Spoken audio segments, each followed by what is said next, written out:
Soy. Does it lower testosterone? The question is not as clear-cut as it may seem. Soy. Seldom has there been so much controversy about a common food. So much debate, so much emotion. Soy has even become politicized. That's right, especially in America. Traditional American men with political views slightly tilted rightward, as a rule, prefer a meat-based diet. They often use a disparaging term to describe vegans, soy boys, since they believe that eating a plant-based diet with soy as a primary protein source leads to weakness, since they insist that soy lowers testosterone, the manly hormone, and results in a condition called low T. Vegan men, on the other hand, feel that they have as much testosterone rocket fuel rushing through their veins as their meat-eating fellow men, and as a bonus, are healthier by every metric. They also often describe their political orientation as progressive. Keep in mind that there are exceptions to these generalities, but they tend to occur too often to be more than a coincidence. So, who was right? Does soy really lower testosterone? To discover the truth, let's take an objective approach and look at the research. To begin, we need to define soy and why it is such a common food that can show up as an added ingredient in a broad range of foods. Then we will take a look at both sides of the equation and present sufficient evidence to allow you to make up your mind concerning soy. What is soy? Soy protein is one of the most profusely eaten foods across the globe. Soybeans are legumes that come from East Asia and are used worldwide in a broad range of products. Many products add soy as an ingredient. Tofu, soy milk, soups, meat substitutes, soybean oil, soy lecithin, textured vegetable protein or TVP, and hydrolyzed vegetable protein, HVP, are all examples. The result is that soy appears in many products such as Asian cuisine, vegetable gum, cereals, and cookies. Physical fitness fanatics may even discover it hiding in protein bars, canned tuna, and low-fat peanut butter. Why is it such a common food? Turn on the news and you'll hear about the health benefits of soy. The diet book sections have many books about soy. A remarkable 8.52 million metric tons of soybean oil were consumed in 2012, and with an increase in GMO, genetically modified organism, foods, it is a cheap additional ingredient, as I previously mentioned. Avoiding all soy products is impossible, as soy protein isolate, soybean oil, textured vegetable protein, and various other products account for approximately 1/5 of the calories consumed by Americans. Soy even shows up in baby formulas, and school lunch programs commonly add soy to hamburger patties as a cheap filler. And let's not forget the large agricultural companies, Big Agra, that are all in on soy. With their unlimited marketing budgets, the benefits of soy are pumped out continuously. If that weren't enough, the Food and Drug Administration, or FDA, is also on board as they insist there is evidence that soy may lower the risk of cardiovascular disease. The case for soy.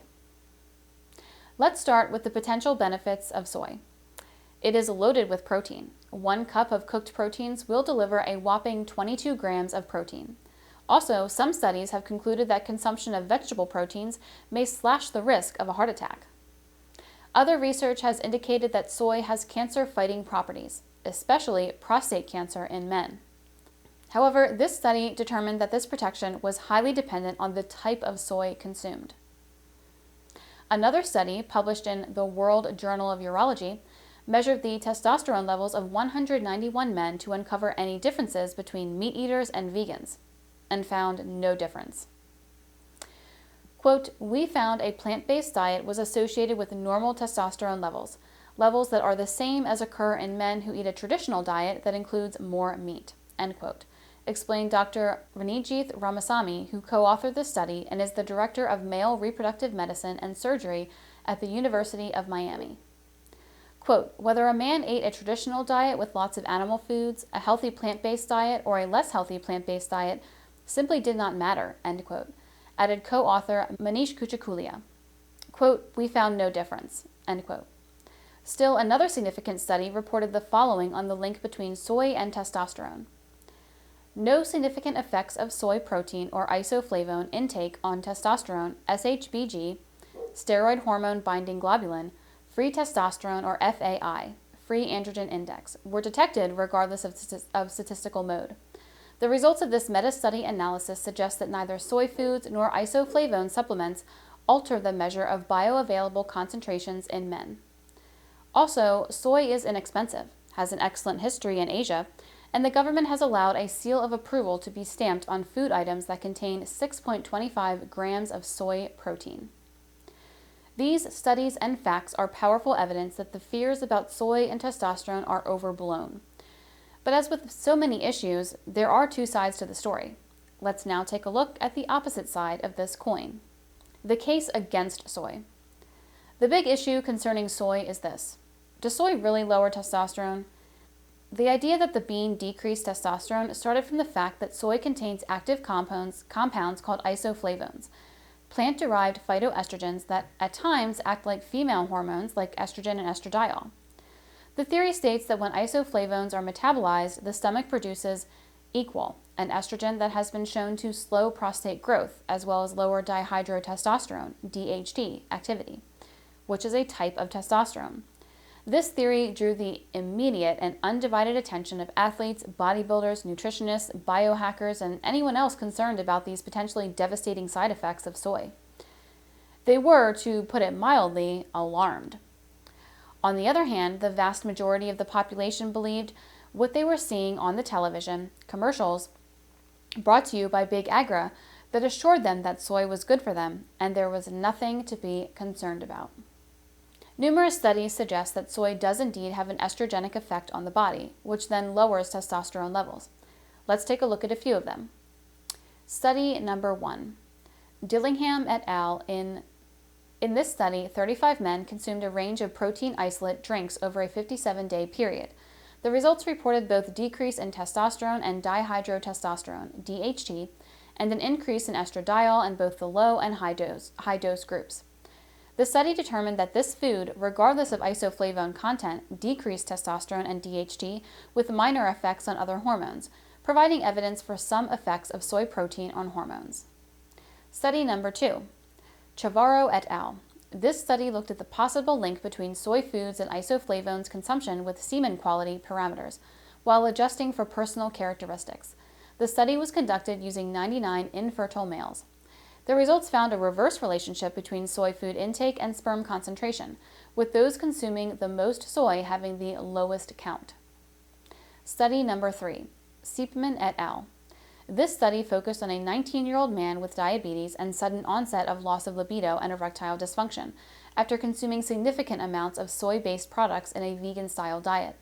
His testosterone and DHT levels were both dramatically lowered.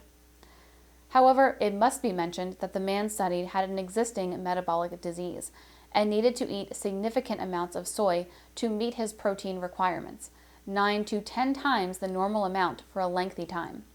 All symptoms normalized once he reduced his intake of soy and stopped the vegan diet. If the link between soy and low T is true, let's delve into a possible cause of the problem. The anxiety with soy is that it contains plant chemicals known as isoflavones that act as endocrine disruptors. There are two possible scenarios that explain how isoflavones can act on mammalian cells. They can either attach to cell receptors in the cell nucleus, which then bind to DNA that leads to protein encoding, which is the role that protein is designed to follow. Therefore, they then mimic a weaker version of estrogen, not good for muscle growth and strength. In the second scenario, the isoflavones can attach to these receptor sites, change the locks and keys, and move in like new homeowners. This stops estrogen from opening the door to its home and causes a process that prevents correct protein encoding. Either scenario is not good for any man trying to build or maintain muscle mass. But there are other concerns about soy. The previous theory is still disputed, but there is other research that may make you think twice about lowering your soy consumption. Protein breakdown. A study determined that soy protein might increase protein breakdown in skeletal muscle. The scientists fed both casein and soy protein isolate to pigs for 15 weeks concluded that, quote, these data suggest that the inferior quality of dietary soybean protein induces hormonally mediated upregulation of muscle protein breakdown for the recruitment of circulatory amino acids in a post-absorptive state, end quote.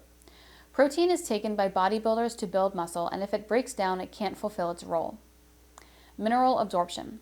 Unfermented soy contains significant amounts of phytic acid, which inhibits the absorption of minerals like calcium, magnesium, iron, and zinc. An added environmental estrogenic substance. A grim reality. We are under a continual barrage of environmental endocrine disruptors. Air pollution, water pollution, toxic chemicals, and food additives are all affecting our hormonal and endocrine systems, and these effects are probably not beneficial. Even in the privacy of our homes, we are still at risk from chemicals. If it turns out that soy is not the testosterone destroyer some believe it is, it still may be able to wreak havoc on our endocrine systems that are already stretched to the breaking point. So for many, the risk of that happening outweighs any potential benefits of soy. This is especially true if you are a bodybuilder. Why consume soy protein when there are superior alternatives like whey and casein proteins? So there you have it, both sides of the equation. Do your research and determine if soy should be a part of your nutrition plan, and if so, how much. If you found this video informative and would like to follow more health news, please click the link below in the description of this video.